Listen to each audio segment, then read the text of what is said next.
Welcome to the launch of Through Pluripolarity to Socialism. My name is Radhika Desai, and I'm the convener of the International Manifesto Group. I'm speaking to you from Winnipeg, which stands on the stolen lands of the Anishinaabe, the Cree, the Oji Cree, the Dakota, and the Dene peoples, and it is also the homeland of the Métis Nation. Before we start with the speakers, let me give you some background on the International Manifesto Group and the manifesto itself. A group of us began meeting soon after the pandemic started, a very international group, and discussing the fast-changing character of the political and geopolitical economy of various societies and the world they compose. It was clear that this is a great moment of crisis, and it was also laden both with opportunities for change, for transformative change, but also with great dangers of political inaction. What drove our discussions was always the question, what is to be done? And that's partly why we called ourselves the International Manifesto Group. And last April, we finally decided that it was time to sit down and compose a manifesto. And therefore, the product is Through Pluripolarity to Socialism. Now, a little bit about the manifesto itself. It's written by socialists who represent diverse currents of socialism from around the world. We went through several drafts and 2 rounds of inputs from the entire group of IMG members. The text is now finalized. However, we are all too aware of what had to be left out in the interest of brevity. Major issues had to be referenced with a phrase here, a sentence there, perhaps at most a paragraph.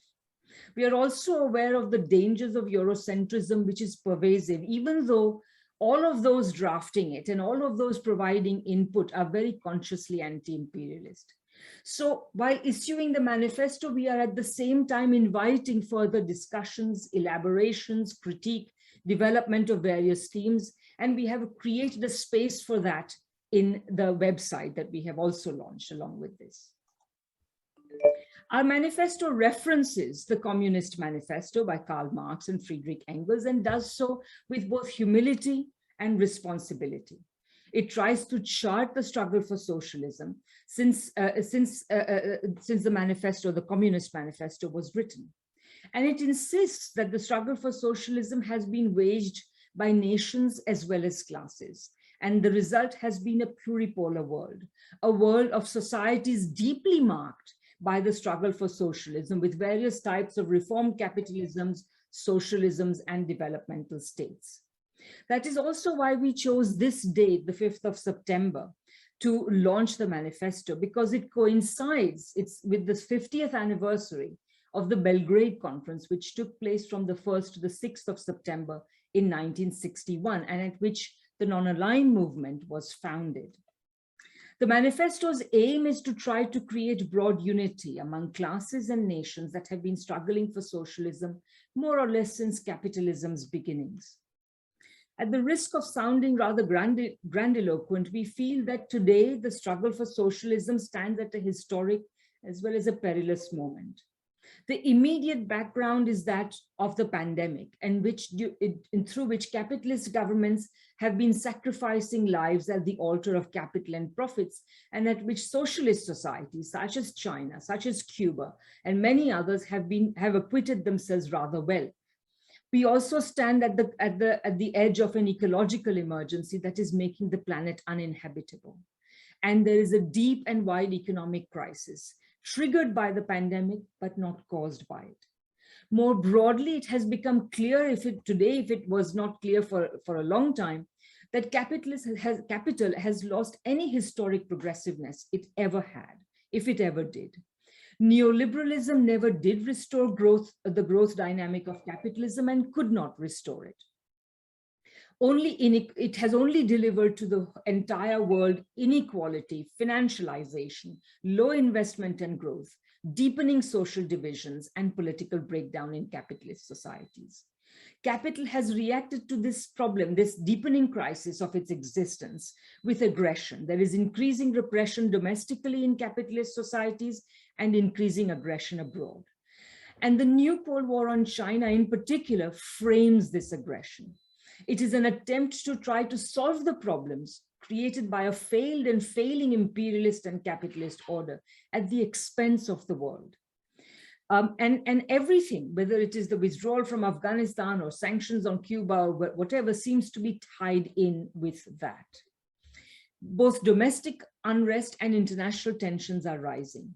If the left does not mobilize in this context, matters can take a very dangerous turn. We all remember what happened in the 1930s. And if the left does not act as a force for peace, war, including horrific nuclear, chemical, and other types of war, will result. The crisis cannot be solved by individual nations, nor can it be solved by individual national parties. And therefore, internationalism was never more urgent. This is the moment in which the manifesto seeks to intervene. And in doing this, it talks about a number of things. It talks about the present moment in the decline of capitalism, the present moment in the long, long struggle for socialism, which remains long. The road ahead also remains long. The senility of capitalism, the vigor of social societies that are attempting to build socialism, the historic problems which the left must overcome if socialism is to advance around the world, the social terrain on which the left must assemble itself, and much else besides.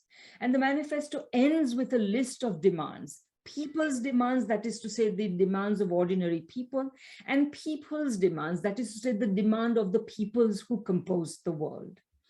Above all, we have tried in this manifesto to reflect the spirit that was expressed by Marx and Engels when they said that communists do not form a separate party opposed to other working class parties. They have no interests separate from and apart from those of the proletariat as a whole.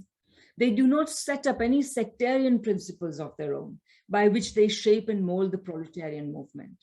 The communists are distinguished from other working class parties by this only. One, that in national struggles of the proletarians of different countries, they point out and bring to the forefront the common interests of the entire proletariat, independently of nationality.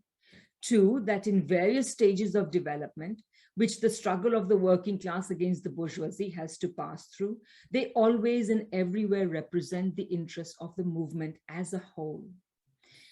We in the IMG were a small group, and we feel we've done much in the past year. And this also places a responsibility on our shoulders and that of fellow socialist groups and movements around the world. The time is now to achieve more. Humanity demands it, and we must pledge ourselves to do it.